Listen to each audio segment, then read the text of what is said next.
everyone, football fans, UFL fans. Let's talk UFL.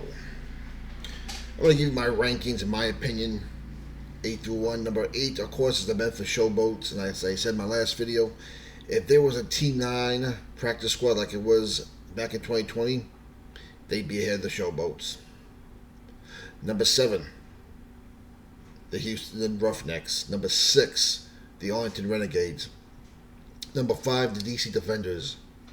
Number 4, listen, the San Antonio Brahmas. Number 3, the Michigan Panthers. Number 2, the St. Louis Battlehawks. And number 1, of course, the Birmingham Stallions. Now let's talk about ratings first. First game on ESPN, Memphis and Arlington drew 586,000 people plus. Not bad considering the game. It really isn't a bad number. I mean, not the type of number we'd want to look for in a spring football game, but considering what's at stake here and how terrible this game was and how terrible Memphis is, that's not a bad number. Count your blessings, I am. Now the game of the week. St. Louis and Birmingham on Fox was also the highest rated game of the week. 758,284, and according to Mike Mitchell, it peaked at 1.4, almost 1.5 million between I think 7 and 7:15. So again, not a bad number. The ratings overall were down from last week, which I wasn't that surprised because the Final Four has become more and more set. Sunday on ESPN, Michigan, DC, which I thought was a disappointing game, 665,000 people. Again, not a bad number considering DC is not playing well right now. And as you can see, as I said, DC is a show-me town. You've seen the attendance, although still solid, begin to dwindle as more and more as the year gets out of hand. And it should be interesting, Week 10, our last home game, how we do against the Arlington Renegades. And of course, the final game of the weekend, San Antonio, Houston, 572,000.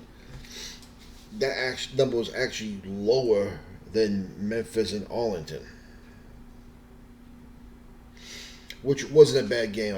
I mean, a lot of people say it was boring. It's like watching paint dry. But if you like defense, and I do like defense, I thought it was a good game.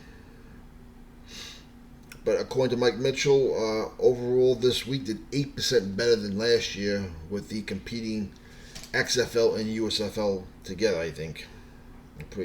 Yep, that's he did report that. So an improvement from last year, although the overall numbers are down from last week, the week before. It is what it is, folks. And well, let's look ahead to this week's schedule, which should be interesting. We have the Memphis Showboats and the Michigan Panthers on Fox at 4 p.m. on Saturday. Because of the time slot, that game will probably do pretty good. And we have a primetime game that night with the Houston Roughnecks and Birmingham Stallions. This game is going to be on ESPN2. This is our first ESPN2 game of the year, and I'm telling you right now, from that aspect alone, I don't expect a good rating. Even though, Birmingham is playing for home field advantage over the Panthers. And the people in Michigan are also playing to chase down the Stallions. Next day, DC St. Louis. This will be a noon game at St. Louis. This is going to be an ABC game. And then finally, the last game of the week, 4 p.m., Arlington and San Antonio. That'll also be on Fox. So there is your ratings and there's your rankings. And big news coming out, how the Fox network is considering putting the UFL on Friday nights in 2025. I guess they lost WWE Friday Night SmackDown, so they're looking for a replacement. So it could be the UFL as well as college football.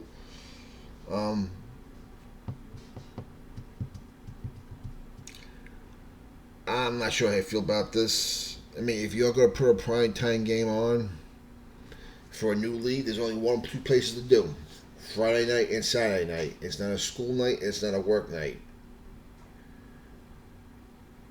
Now we're just year two. We're gonna be year two, next year into this, so we're not an established league. I don't expect people to want to miss school or work or go into late feeling tired from a UFL game. It's just the way it is. I get it.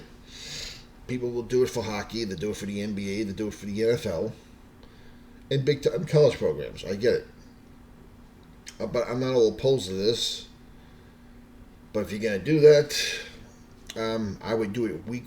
I don't know. Do I do it week one when the curiosity of the new season's in effect, or do I do it towards the end of the year when maybe you may get some game by itself, which means a lot?